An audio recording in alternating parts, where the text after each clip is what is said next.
La Comisión Económica para América Latina y el Caribe, la CEPAL, dependiente de la Organización de las Naciones Unidas, presentó su panorama social en el que habla de un crecimiento bastante significativo en el número de personas en situación de pobreza extrema en toda América Latina, incluyendo, por supuesto, a México.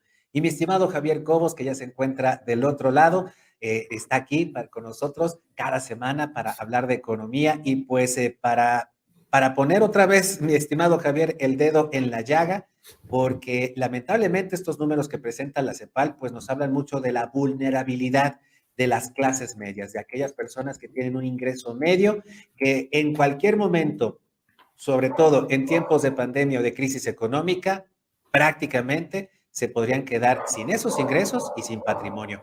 Javier Cobos, muy buenos días y bienvenido. Gracias. Luis Fer, ¿cómo estás? Qué gusto verte. Un saludo a ti, a tu equipo y a todo tu auditorio. ¿Cómo están? ¿Bien? Y excelentes y sobre todo excelente, muy bueno, muy contentos de escucharte, amigo. Adelante. No, encantadísimo de la vida. Bueno, pues sí, como tú bien comentabas, el tema del informe que tuvo a bien dar la secretaria ejecutiva de la CEPAL, sí, efectivamente, bueno, estamos hablando de la Comisión Económica para América Latina y el Caribe, CEPAL, habla precisamente de este aumento de la pobreza en América Latina y que esto evidencia la vulnerabilidad de los estratos, sobre todo de los estratos medios.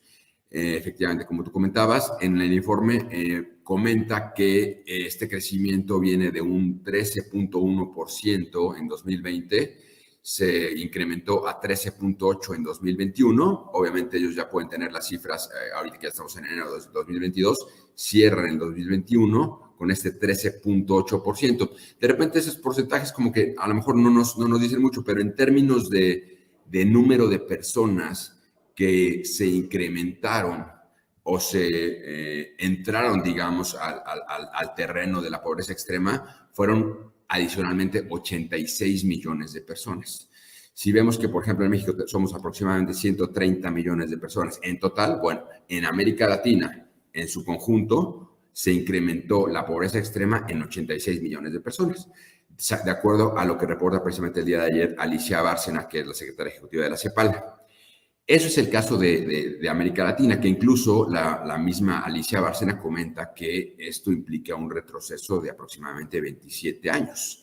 Eso quiere decir que, digamos, que lo que habíamos aventajado en términos de reducción de pobreza en América Latina, pues vamos para atrás, desafortunadamente, en este año, dada ese incremento de 86 millones de personas que entran dentro del estrato de pobreza extrema.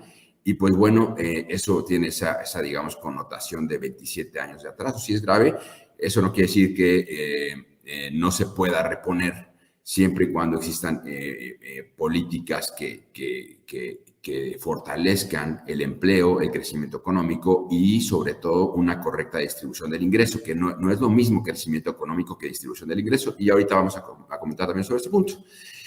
El caso específico, bueno, ya vimos América Latina, 86 millones de personas adicionales en pobreza extrema. Pero ¿qué es lo que pasa con México? En México la pobreza extrema creció de 7.7% a 9.2% en este mismo informe. Es decir, de los aproximadamente 129 millones de habitantes, 130 millones de habitantes, los que se encontraban en la situación esta que comentamos de pobreza extrema eran aproximadamente de que estamos hablando 7.7% que había, equivale a más o menos a unos 10 millones de personas y se incrementa a 9.2% la pobreza extrema en este 2021, que equivale a casi 12 millones de personas. Es decir, estamos hablando como de 2 millones de personas adicionalmente que entran, digamos, en este espacio de pobreza extrema. Ahora, la pobreza extrema no es lo mismo que digamos, las condiciones de pobreza extrema no son las mismas que las condiciones de pobreza. En el mismo informe, la misma Alicia Bárcena comenta que la pobreza que teníamos en 2000, por ejemplo, en 2018, era de alrededor de 35.5%. Y para 2020 ya es de 37.4%. Vuelvo un poquito a ponerlo en números. Estamos hablando de un incremento más o menos de 42 millones de personas en México a 45 millones de personas. Es decir, sumamos 3 millones de personas más a el terreno que se caracteriza dentro de las connotación de pobreza, que no es lo mismo que pobreza extrema. Estamos hablando de un 35.5% a un 37.4%, que equivale a de 42 millones que era en 2018 a 45 millones aproximadamente en 2020. Y de acuerdo a la misma CEPAL, en este informe que comentas llamado Panorama Social de la CEPAL, comenta un poco también sobre algo que siempre tú y yo aquí hemos comentado, que es atender a las causas. ¿Qué es lo que según la CEPAL está causando o causó este deterioro en la calidad de vida de las personas en América Latina? Bueno, en primer plano vemos evidentemente el tema de la pandemia, el tema de la crisis sanitaria de COVID-19, aunado a políticas públicas de fortalecimiento para el crecimiento económico.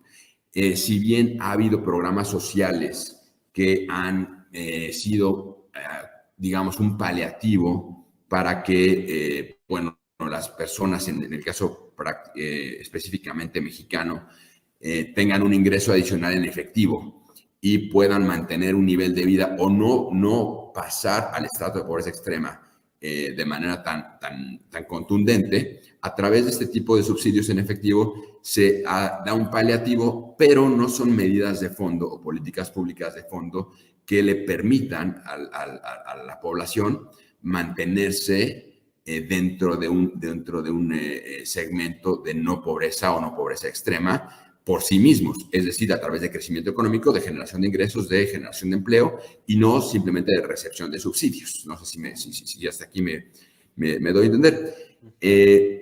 Según el Banco Mundial, parte de esta reducción en crecimiento económico en este último año se debe también, además del tema de la crisis sanitaria, se debe también al endurecimiento de la política monetaria.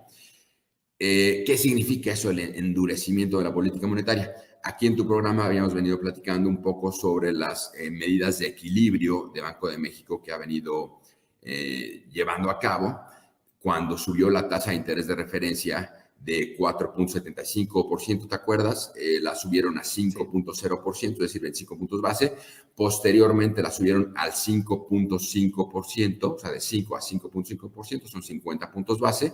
Y se prevé que para febrero y marzo venga otra alza al menos de otros 50 puntos base en este, digamos, primer semestre, y probablemente para el segundo semestre de 2022, Banco de México tenga, y se prevé, según el mismo Banco Mundial, se prevé que incremente nuevamente otros 50 puntos base la tasa de referencia, lo que dejaría la TIE, es decir, la tasa de referencia, en alrededor de 7%. Eso es lo que responde, digamos, a la connotación o al término que maneja Banco Mundial, que dice que también se debe al endurecimiento de la política monetaria.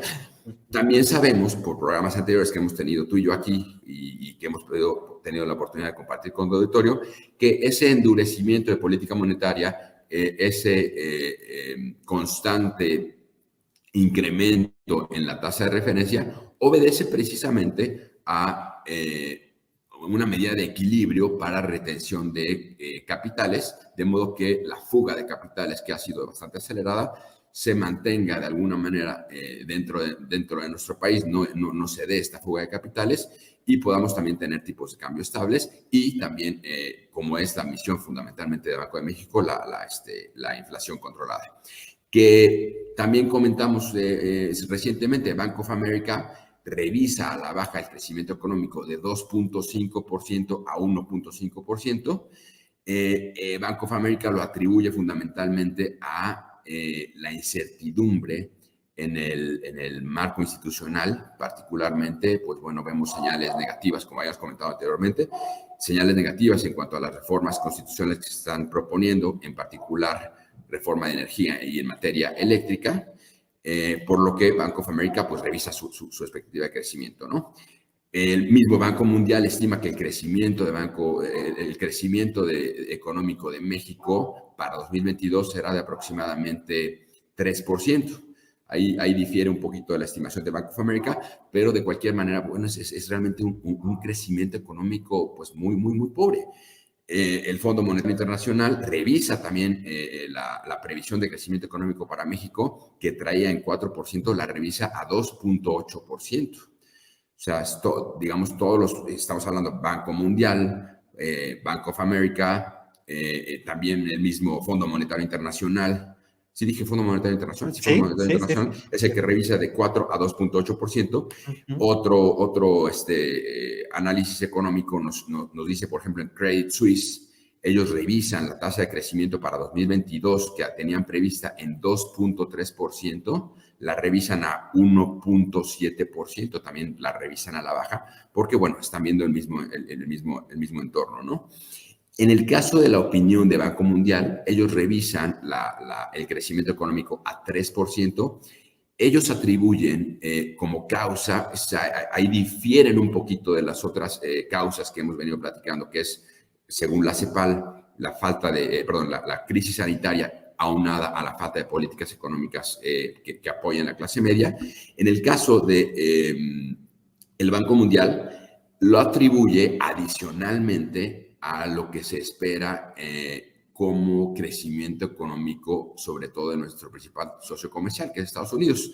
Al momento que Estados Unidos prevé un decrecimiento, económico, una desaceleración en su crecimiento económico, y es nuestro principal socio comercial, impacta directamente también a las posibilidades de crecimiento económico para nuestro país. Esa es una razón adicional por la que nuestro crecimiento económico también se estaría disminuyéndose en términos de las previsiones que se tenían de alrededor de 3-4% a alrededor de 1.5%, etcétera, como estamos comentando. Ahora, lo que comentábamos hace ratito, y ahorita te dejo hablar, Adelante, no adelante, es lo Javier. mismo crecimiento económico que distribución del ingreso. Podemos tener crecimientos económicos espectaculares, pero una cosa es que la economía crezca, pero crezca para el percentil 5% de los más ricos del país, a que crezca para la clase media y tengamos unos niveles de vida dentro de la clase media de calidad. Ajá. Esto, ¿cómo se mide? Existe una medida, un índice que maneja incluso también Banco Mundial, que se llama Gini Index, que es el índice de Gini o el coeficiente de Gini, que lo que hace es medir precisamente no solamente que se está creciendo, sino cómo se está creciendo dentro de la distribución del ingreso en la población.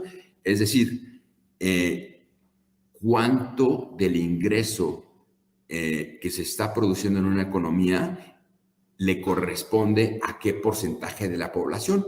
No es lo mismo que el 80 o el 90% del ingreso lo genere el 5% de la población, a que el 80% del ingreso lo esté generando el 80% de la población, que sería, digamos, una distribución perfecta.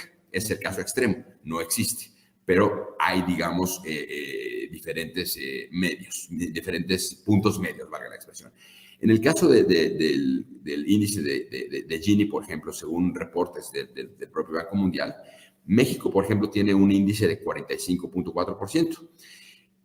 Cuanto más alto es este índice, la distribución del ingreso es más desigual. Okay. Por ejemplo, ¿quién es campeón en desigualdad del ingreso? Bueno, el que tiene el índice de Gini más alto según los países que se encuentran dentro del conjunto de países del análisis de Banco Mundial es el caso de Sudáfrica y de muchos países de África que se encuentran en índices, bueno, si hablamos de México, que anda en 45.4, el índice de Sudáfrica anda en 63 puntos, por ejemplo, ¿no? Es decir, de 45 que tiene México, Sudáfrica es mucho más desigual, 63. Pero por otro lado, por ejemplo, los países primermundistas, en el caso, por ejemplo, de Finlandia, estamos hablando que tiene un índice de 27.3. O sea, México tiene 45.4, Finlandia tiene 27.3. Es un país mucho más equitativo en términos de distribución del ingreso en su población, particularmente más sólido en su clase media. Países, por ejemplo, muy curiosamente, y es un dato que normalmente no se platica mucho, países de Europa del Este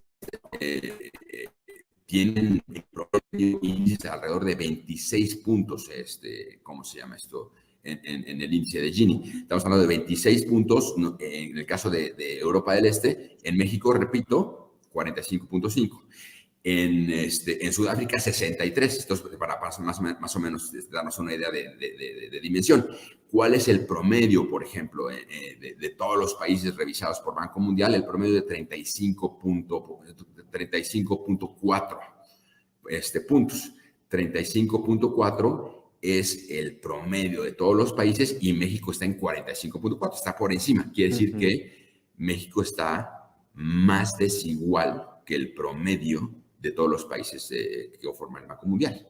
Es decir, si nos consideramos una economía bastante desigual en términos de distribución del ingreso contra quienes están produciendo ese ingreso en relación a su población, no sé si me doy a entender. Recuerdo, bueno, en algún momento me tocó ser asesor de un secretario de Economía del Estado. Sí. Y él decía una pregunta muy interesante. Decía, ¿cuál es la mejor manera de abatir la pobreza? Decía, generando riqueza. Sí. Yo diría, sí, es una respuesta correcta, sin embargo, yo diría, es incompleta. Exacto. Porque una cosa es generar riqueza y otra cosa es generar riqueza para todos, o para la mayoría, o para la clase media.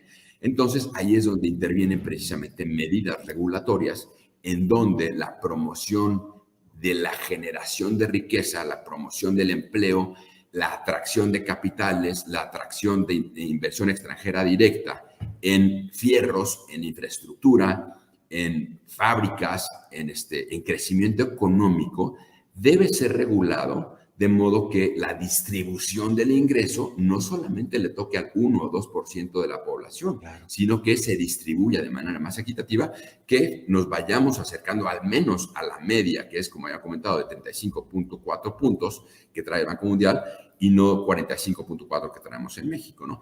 Dentro de ese, digamos, esquema para mejorar la distribución del ingreso de las clases medias y fortalecer ese tramo de la población, debe de haber políticas económicas y regulación que no solamente atraigan inversión, que nos está costando mucho trabajo de traer la inversión por las razones que ya hemos venido platicando acá, aquellas 3 amenazas que platicamos la sesión pasada, y tener esas políticas públicas que se atraiga el ingreso, pero no solamente que se atraigan, sino que se fortalezca la clase media, que finalmente es un factor indispensable para dar estabilidad social a un país. Estabilidad.